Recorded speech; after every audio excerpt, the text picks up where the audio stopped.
Vamos a la carta de Pedro, por favor, a la primera carta de Pedro, capítulo 5. Nuestro tema en esta noche es titulado Seguros en Dios. Seguros en Dios. Y es que noto, hermanos, que una de las evidencias en donde podemos percibir que las personas van madurando, y no hablo solamente del ámbito espiritual, aunque obviamente lo incluye, es cuando empiezan a estar más apercibidos de los peligros que verdaderamente hay. Cuando un adolescente empieza a percatarse de los peligros que hay, eh, en su trayecto a la escuela, en su familia, en su vecindario, en todas partes, podemos notar que empieza a quitarse de él esa ceguera, esa ingenuidad, y se da cuenta que realmente vive en un mundo caído, donde hay gente malvada, donde existe verdaderamente el peligro. Y no hay que ser muy observador para darse cuenta en que vivimos en un mundo inseguro por causa primariamente de la caída de nuestros primeros padres. Nuestro mundo vino a ser un lugar realmente peligroso y adverso.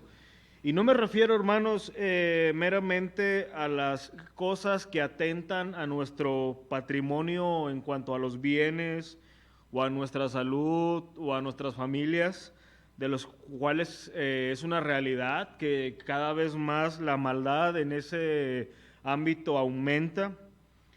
Pero me refiero más bien a todo aquello que puede dañar nuestras almas.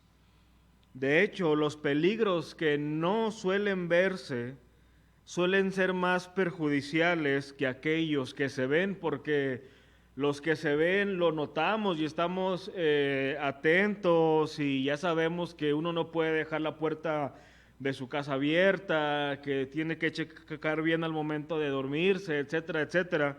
Pero hay aspectos que no suelen verse, y esos son los que ocasionalmente suelen llenar a los cristianos de ansiedad y de temor. Los creyentes, a medida que vamos avanzando en la fe, vamos conociendo nuestras limitaciones, nuestras debilidades, así como la hostilidad de un mundo que no conoce ni teme a Dios. Pero precisamente a causa de que nos percatamos de todo lo que es el mundo, de todo lo que es la prueba, de todo lo que son los temores, es que a veces nosotros realmente nos planteamos el siguiente pensamiento: ¿qué pasaría con mi vida espiritual si llegara a nuestro país, por ejemplo, esas persecuciones que enfrentan nuestros hermanos en la otra parte del mundo? Yo pienso que nosotros solamente lo vemos muy ajeno y muy lejano, eso que vemos en internet de los hermanos que están, por ejemplo, en China, en Medio Oriente, que realmente están perseguidos, que se congregan en secreto. Decimos, bueno, ¿qué pasaría con nosotros si realmente estuviéramos expuestos a eso? Y quizás alguien se cuestiona, ¿sería yo capaz de retener mi fe y seguir siendo fiel al Señor? Y esa pregunta es honesta, porque tenemos que ser honestos que a veces, ante las inconformidades más intrascendentes, muchas veces causan que la vida espiritual de la iglesia mengüe.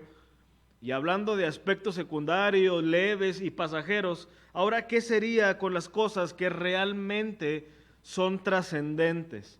Eso que realmente pone en peligro mi vida y la de mi familia. Es en esos momentos que nosotros necesitamos recordar la Escritura y gran parte de lo que redacta Pedro en esta carta. Vamos al versículo 10, hermanos, por favor. Primera de Pedro, capítulo 5. versículo 10 y versículo 11 son los dos versículos que vamos a estar meditando en esta noche. Dice así la palabra del Señor: mas el Dios de toda gracia, que nos llamó a su gloria eterna en Jesucristo, después que hayáis padecido un poco de tiempo, Él mismo os perfeccione, afirme, fortalezca y establezca. A Él sea la gloria y el imperio por los siglos de los siglos. Amén. Así que los creyentes que recibieron originalmente esta carta, como ya lo he dicho en otras ocasiones, estaban pagando un alto precio a causa de su fe, y unos años más adelante, o meses quizás, las cosas iban a estar más peligrosas a causa de la persecución a mano de Nerón. Pero aún así, Pedro les asegura que sus almas estaban seguras en las manos del Señor, a pesar de los muchos y variados peligros que el creyente enfrenta cada día. Nosotros podemos estar seguros a causa del carácter de Dios y de su obra en nosotros. Así que, en primer lugar, hermanos, en esta noche yo les quiero compartir que el creyente puede estar seguro en el ser de Dios. Nosotros podemos estar seguros en el ser de Dios. Hay dos aspectos del ser de Dios que Pedro resalta en el texto. El primero es que Él es el Dios de toda gracia. Vean nuevamente nuestro versículo número 10. Dice: mas el Dios de toda gracia. Este es un aspecto muy importante porque la gracia es algo medular en el Evangelio de Cristo. La vida cristiana inicia por gracia, continúa por gracia, y realmente nunca vamos a estar afuera de esa gracia. Pablo dice en Efesios 2, 8, 9, en un texto que todos conocemos, que somos salvos por medio de la gracia, por medio de la fe, pero es por medio de esa misma gracia que somos santificados, fortalecidos y capacitados para perseverar hasta el fin. Cada día que nosotros perseveramos en la fe es una manifestación de la multiforme gracia de Dios actuando en nosotros. Los creyentes, los verdaderos creyentes, hermanos, todos los días y muy seguido somos asaltados por tentaciones, por dudas. Muchos enfrentan realmente pensamientos derrotistas. No sé si vale la pena seguir adelante, quién sabe cuánto tiempo más voy a resistir esta condición. Y a medida que pasan los años de un creyente, se percata más de los peligros sutiles que antes no veía claramente. Es por eso que una característica de la madurez en la fe es tomar más distancia de aquello que verdaderamente puede atentar a su vida espiritual. Muchos lo pudieran llamar, es que él es muy exagerado, muy legalista, pero realmente él se percata de que eso es un peligro.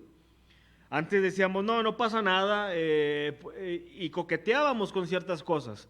A medida que avanzamos, nos percatamos que hay cosas que ameritan tomar distancia, porque van a ser en detrimento de la fe. Ahora, uno de los aspectos que sobresale cuando meditamos en este texto es que recordamos que si aún estamos nosotros de pie y firmes en la fe, no es por una fortaleza interna que poseemos, no es por nuestro carácter tan determinante y tan seguro. Si nosotros hoy estamos de pie en la fe, y aunque suene muy trillado, realmente es por la gracia de Dios.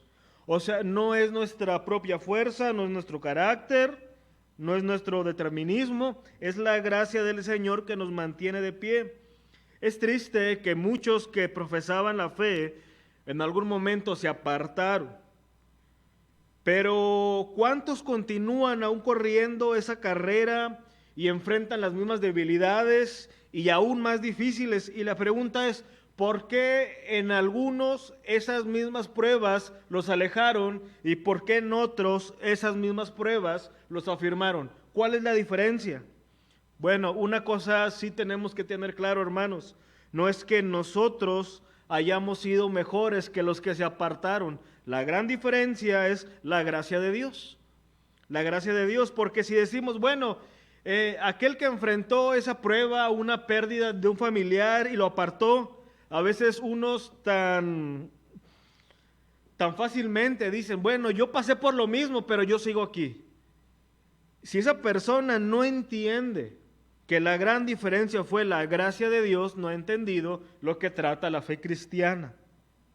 Es Dios quien abundantemente suple la gracia que necesitamos, no solo para perseverar, sino también para alentar a otros. De hecho, fue en el contexto del ministerio de Pablo que él dijo lo siguiente: por la gracia de, vean, aquí está en la pantalla, pero por la gracia de Dios soy lo que soy, y su gracia no ha sido en vano para conmigo. Antes he trabajado más que todos ellos, pero no yo, sino la gracia de Dios conmigo. Vean qué honestidad de Pablo. O sea, es una parte impresionante a lo que el Señor le movió a entender. En ningún momento él dice que su preparación con Gamaliel lo hizo destacar más que los apóstoles, o que su carácter, no, sino que él dice, es la gracia de Dios actuando en mi vida. Y recordemos, ¿quién fue Pablo antes de ser alcanzado por la gracia de Dios cuando iba camino a Damasco? Un enemigo abierto del Evangelio que perseguía con saña a los cristianos, pero la gracia de Dios lo transformó de ser un opresor a ser un siervo, de encarcelar a libertar hombres, de un juez a ser amigo, de quitar vida a dar vida. Y es algo que realmente Pablo nunca olvidó, que es por gracia y solo por gracia. Así que, hermanos, no hay nada de qué gloriarse el hecho de pertenecer a Cristo, o tampoco hay nada de que nos pudiéramos gloriar el hecho de que pudiéramos estar sirviendo a Cristo. Si hoy pertenecemos a Cristo, o si en algo le podemos servir, es un acto total de gracia, y esa gracia está disponible para todo aquel que la procure.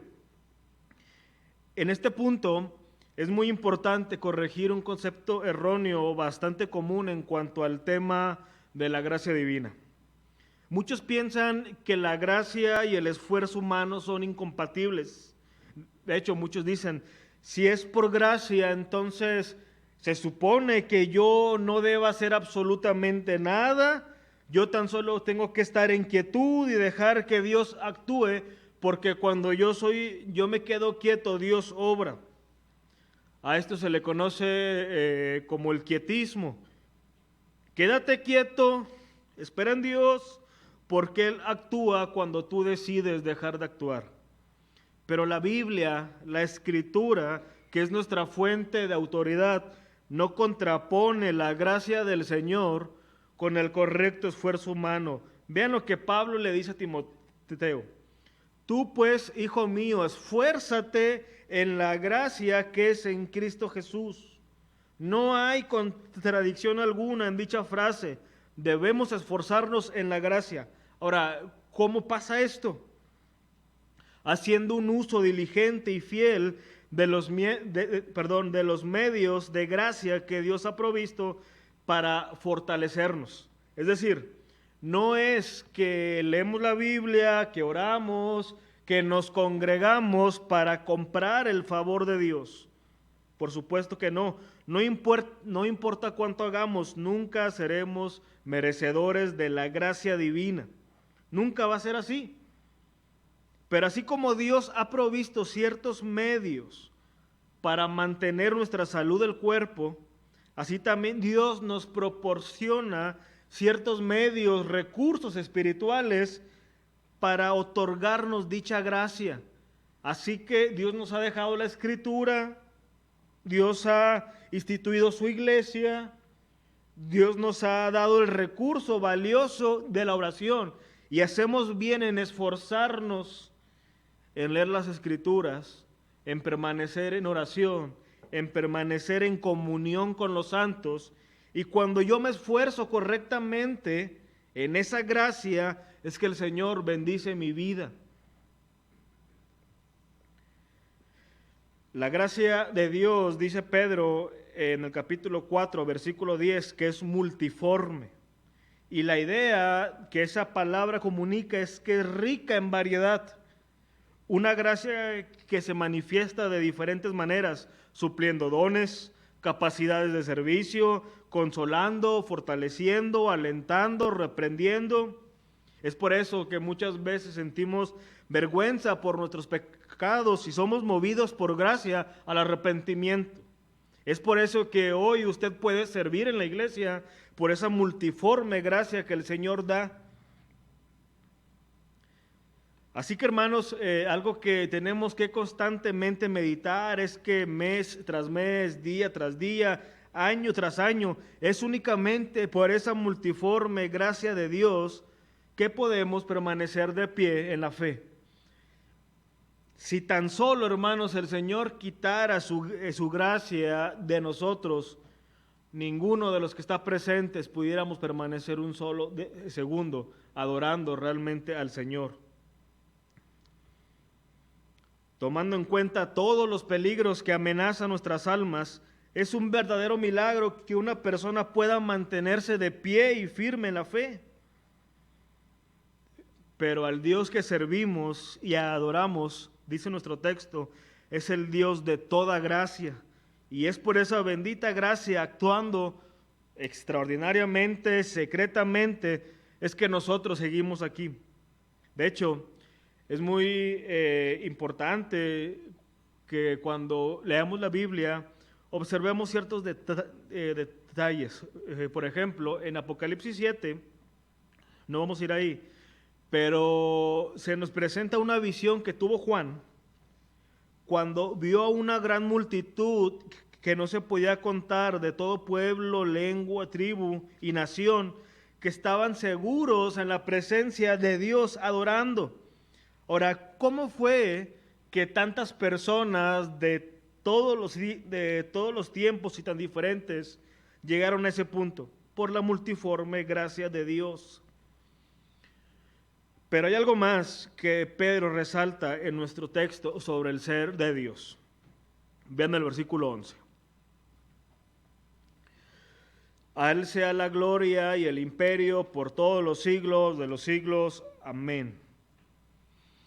La palabra que nuestra versión Reina Valera traduce como imperio es la palabra griega kratos, que significa poder, dominio o soberanía. De esa palabra se deriva también lo que es la palabra en español democracia, que según un diccionario común es el predominio del pueblo en el gobierno político de un estado. Ahora, cuando kratos se usa en relación a Dios, se está diciendo que Él posee todo el dominio y todo el poder, de tal manera que nada ni nadie podrá impedir que Dios lleve a cabo sus propósitos eternos. De hecho, una de las declaraciones más impactantes sobre la soberanía de Dios la dio un rey impío, Nabucodonosor. Vean lo que dice Daniel 4:35. Todos los habitantes de la tierra son considerados como nada, y Él hace según su voluntad en el ejército del cielo y en los habitantes de la tierra, y no hay quien detenga su mano y le diga, ¿qué haces? En otras palabras, nadie puede llamar a cuentas a Dios, nadie puede impedir que Dios haga lo que se ha propuesto. Dios también dice respecto a su soberanía en Isaías, mi consejo permanecerá y haré todo lo que quiero. ¿Y qué es lo que ese Dios soberano se ha propuesto hacer con sus hijos? Esto nos lleva a nuestro segundo punto, que nosotros también estamos seguros en la obra de Dios. Hemos visto que estamos seguros en el ser de Dios, un Dios de toda gracia y un Dios soberano. Nosotros, si tenemos ciertas inseguridades, tenemos que escondernos en que Dios es un Dios de toda gracia y es soberano. Pero en segundo lugar, en la obra de Dios.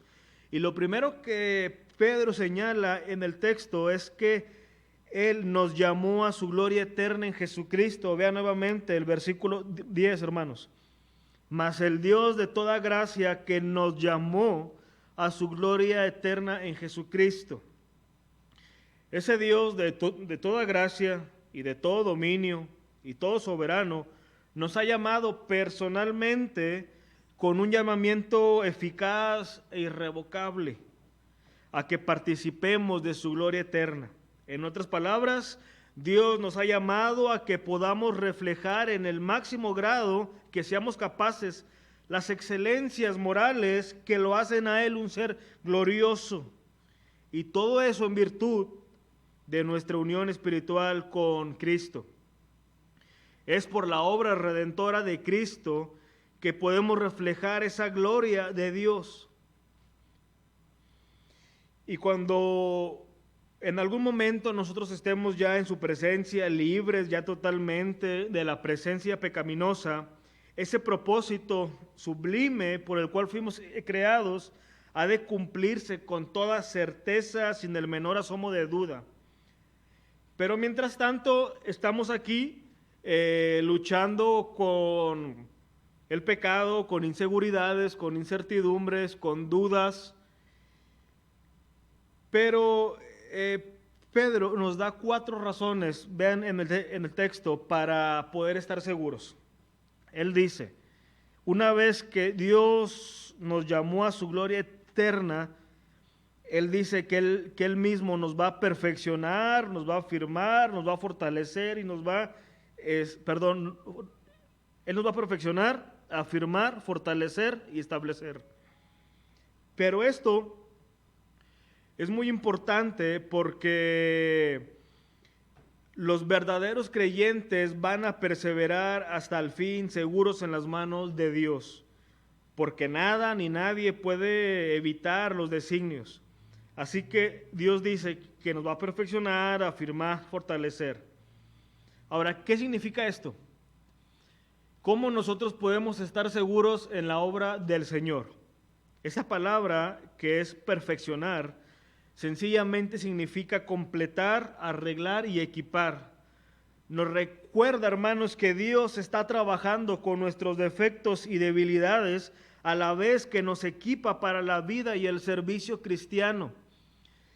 Esto nos debe de dar a nosotros seguridad porque yo sé, hermanos, que si somos muy honestos, cada uno tiene bien presente su némesis. O sea, cada uno tiene bien presente, como decimos muy coloquialmente, de qué pie cojeamos. Todos sabemos cuáles son nuestras debilidades y nuestras tendencias que a veces decimos, bueno, ¿cómo quisiera que el Señor de una vez por todas elimine ya esto de mí? Que es muy evidente para mi vida y es muy evidente para los demás. Pero el Señor dice que Él está perfeccionándonos. O sea que el Señor no está en quietud. Cada día el Señor va obrando en esa gracia para ir puliendo nuestros defectos y usarlos para su gloria. Él no nos manda desarmados al campo de batalla.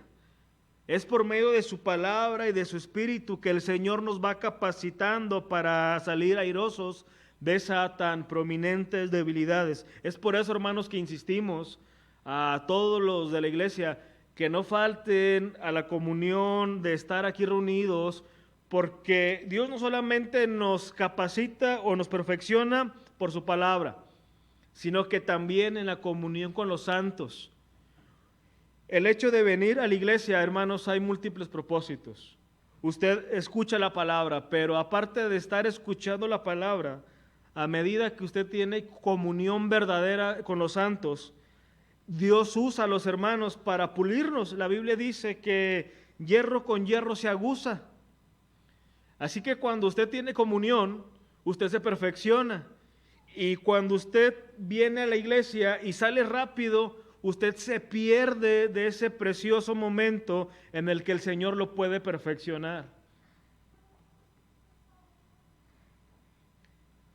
Así que el Señor nos perfecciona. De hecho, el significado básico de dicha palabra es restaurar, de tal manera que Dios va a arreglar lo que ha estado roto. Una traducción que alguien le llamó encomiable es la siguiente: Dios se encargará de que todo esté nuevamente bien. Pero en segundo lugar, nuestro texto también dice que Dios promete confirmarnos, es decir, mantenernos firmes, afianzados.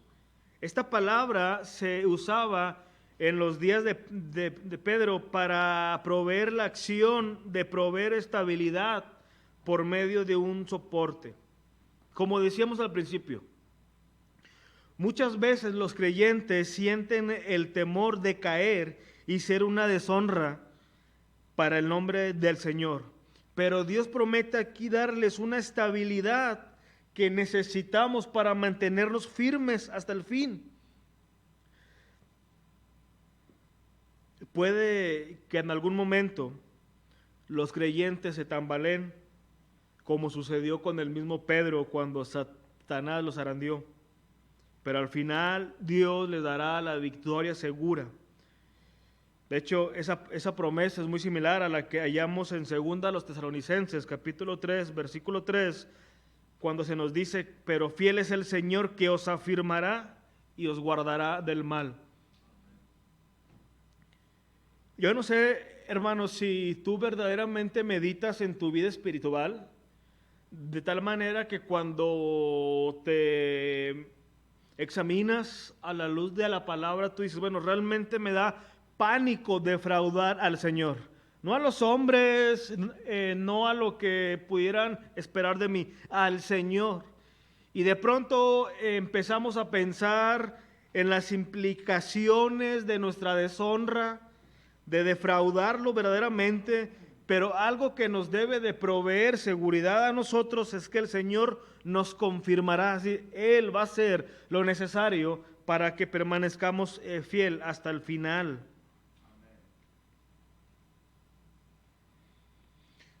De hecho, para poder llevarnos hasta el final, en tercer lugar, el Señor promete fortalecernos.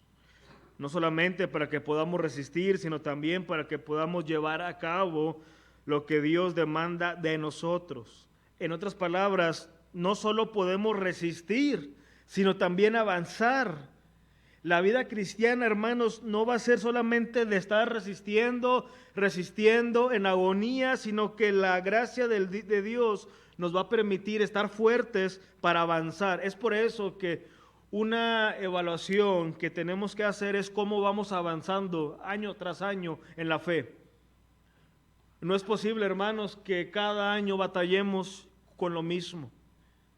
Es cierto que el pecado mora en nosotros, es cierto que es mucha las tentaciones y las dificultades, pero una evidencia en que vamos avanzando es que vamos dejando de lado eso que en algún momento nos hacía menguar.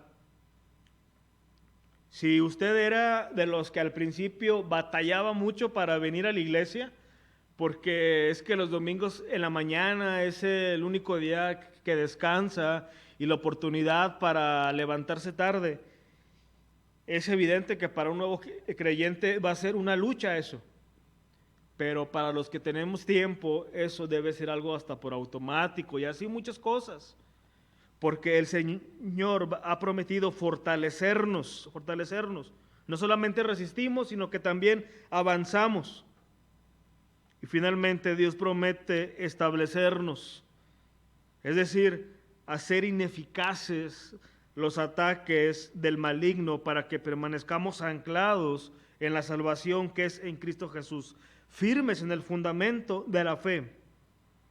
Es por eso que dice la Biblia que el que piense estar firme, mire que no caiga.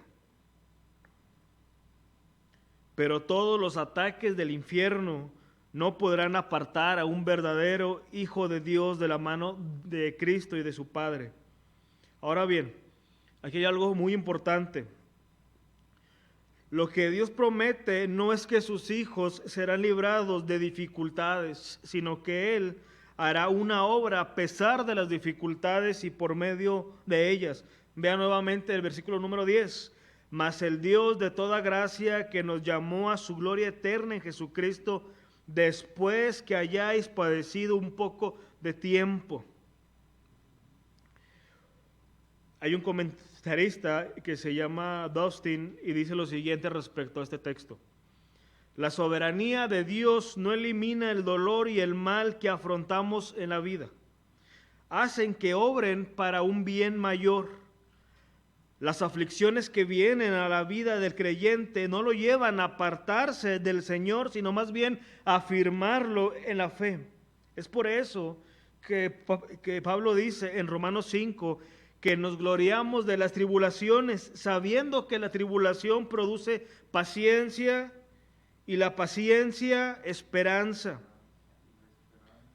El creyente es como un cometa, decía un escritor, mientras más fuerte sopla el viento, más alto se eleva. Hermanos, Dios nos conoce tan bien, Dios en su omnisciencia nos conoce tan bien, que Dios sabe que hay un sentir que casi está en todos nosotros. Y es que todos nosotros en algún momento desarrollamos o expresamos cierta autosuficiencia. Esa autosuficiencia muchas veces se manifiesta en el hecho de que no necesitamos de nadie, de que no necesitamos ser aconsejados, exhortados, observados. Y Dios sabe que ese sentir que muchas veces se alberga en nosotros tiene que ser totalmente erradicado. Pero lamentablemente ese sentir, hermanos, no se quita en la comodidad, no se quita en el terreno cómodo, sino que es en la aflicción donde Dios nuevamente nos enseña los débiles que somos, los necesitados que somos, y realmente es en esa aflicción que el Señor nos enseña que necesitamos tanto de Dios. Vean lo que dice Pablo en 2 Corintios 1, 8 y 9.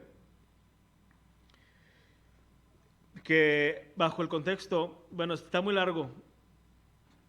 Dice, porque hermanos, no queremos que ignoréis acerca de nuestra tribulación que nos sobrevino en Asia, pues fuimos abandonados sobremanera más allá de nuestras fuerzas, de tal modo que aún perdimos la esperanza de conservar la vida, pero tuvimos en nosotros mismos sentencia de muerte para que no confiásemos en nosotros mismos, sino en Dios que resucita a los muertos.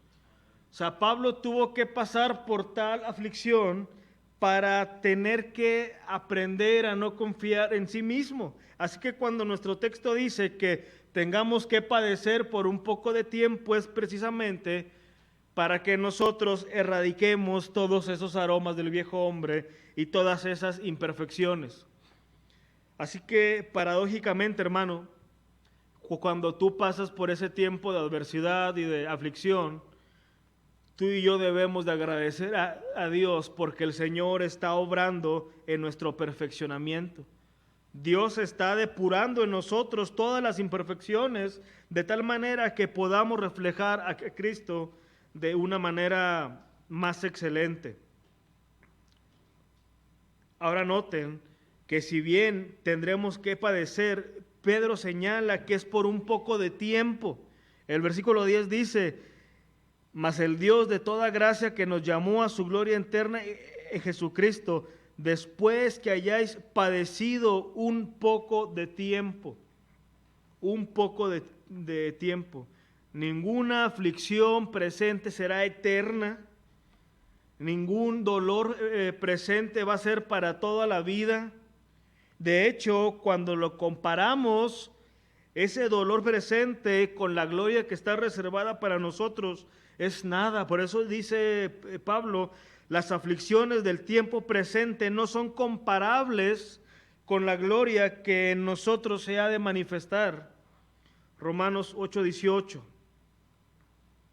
Así que, hermanos, tenemos en la palabra un aliciente para estar seguros en el Señor.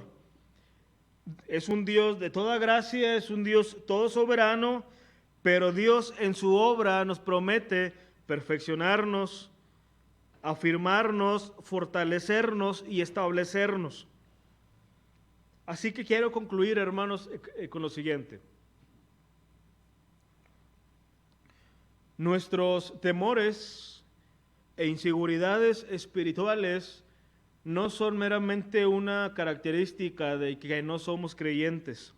De hecho, más bien pudieran ser una de las marcas que verdaderamente lo somos, porque nos preocupa nuestra vida espiritual, nos preocupa seguir avanzando, nos preocupa el hecho de que aún haya manifestaciones grandes del viejo hombre. Pero en el Señor, hermanos, tenemos que estar seguros que la gracia del Señor va a ser mucho mayor que nuestra debilidad y Dios hará todo lo necesario para que nosotros lleguemos hasta el final firmes, fieles al Señor. En otras palabras, Dios se encargará de que en nosotros se cumpla ese propósito de ese llamado a su gloria eterna en Jesucristo. No es necesario, hermanos, que tú conozcas tu futuro para que tengas seguridad. No es necesario que tengas que firmar un contrato en donde Dios te asegura que tú vas a llegar al final bien. Es por fe que andamos y en esa fe es que podemos estar seguros de que en Cristo está escondido todo lo que somos. Y hoy es un buen momento, hermanos, para que tú y yo nos afirmemos en el Señor y que le demos a Dios cada uno de nuestros temores. Vamos a orar, hermanos, en esta noche y a suplicar que esa obra tan perfecta que Dios hace se manifieste en nosotros como un aliciente para avanzar. Padre, te damos gracias, Señor, por lo que tú haces, un Dios de toda gracia, un Dios todo soberano, pero no solamente por lo que tú eres, Señor, sino también por lo que tú haces en nosotros, nos afirmas, nos perfeccionas. Señor, nosotros no somos nadie delante de ti para merecer un favor tuyo, pero a ti te ha placido, Señor, el otorgarnos tu gracia. Así que yo te ruego que nos permitas esforzarnos correctamente en tu palabra, en la oración, en la comunión, para seguir avanzando. Gracias, Señor, porque tú quisiste salvarnos y tú quisiste, Señor, introducirnos a tu pueblo. Te lo agradecemos, Señor, en el nombre de Jesús. Amén.